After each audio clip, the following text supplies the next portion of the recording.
ఆదేశాల మేరకు మేము వివరణ ఇవ్వడం జరిగింది సార్. ఇందులో 11 అంశాలు పొందుపరిచామండి. మొదటిది ఏంటంటే జర్నలిస్ట్ ఇళ్ల స్థలాల గురించి సార్, వర్కింగ్ చేసిన జర్నలిస్ట్ ఇళ్ల స్థలాల గురించి సార్.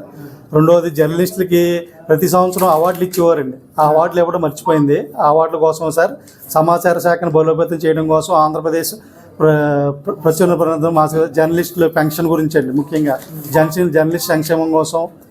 తర్వాత ఈ జర్నలిస్టులకి ఏపీఎస్ఆర్టీసీలో ఏసీ బస్సు సౌకర్యం మొత్తం సంబంధించి 11 అంశాలు మీకు ఇవ్వడం జరిగింది సార్. దీని మీద పై అధికారులు తెలియపరిచి మా యొక్క సమస్యలు పరిష్కరించాలని మీకు వినతిపత్రం సమర్పిస్తున్నాం సార్. ఫార్వర్డ్ చేస్తానండి, కలెక్టర్ గారికి ఫార్వర్డ్ చేస్తాను. చూడండి సార్.